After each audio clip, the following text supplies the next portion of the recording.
dans son champ à Saré,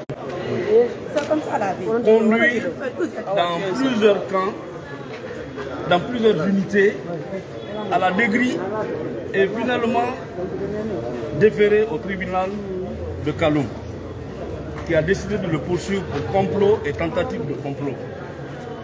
Au vu des éléments intrinsèques du dossier, au vu des preuves qui peuvent exister dans le dossier, depuis près de 18 mois, nous sommes en train de clamer l'innocence de Guido Fulbert par rapport aux infractions poursuivies, notamment le complot contre le professeur Alpha Condé et les tentatives de complot. Au cabinet d'instruction, nous n'avons pas été compris, parce que c'était véritablement un dossier récupéré, un dossier politico-judiciaire. Nous avons tout fait, toutes les demandes, on n'osait même pas parler du dossier Guido Fulbert. C'était un dossier à ne pas toucher. Nous nous sommes battus, lui et ses co-accusés. Finalement, il y a eu une ordonnance depuis le 8 août 2023. Il a fallu attendre encore un an pour que le dossier soit programmé. Nous sommes venus pour la bataille.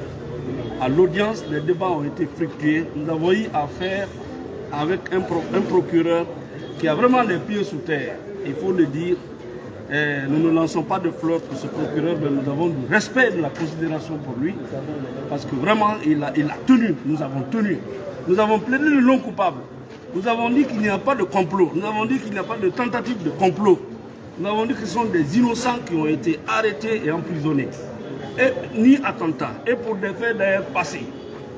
Dieu merci, l'affaire a été mise en délibéré. Aujourd'hui, le tribunal les a déclarés non coupables des infractions de complot et des tentatives de complot. Et ils ont tous été renvoyés des faits de la poursuite après avoir passé plusieurs années en prison. En ce qui concerne particulièrement Guido Fulbert, en plein débat, le procureur, de façon spectaculaire, soulève une question de production, diffusion de données de nature à troubler l'ordre public. Il pose la problématique de la réqualification des faits. C'est ça encore le côté dangereux de la réqualification des faits en pleine procédure. Parce que finalement, quand le parquet poursuit des charges à gauche, il se rend compte que ces charges ne peuvent pas prospérer. Toujours pour induire le tribunal en erreur et obtenir une condamnation, il change de fusil d'épaule, il crée une autre infraction.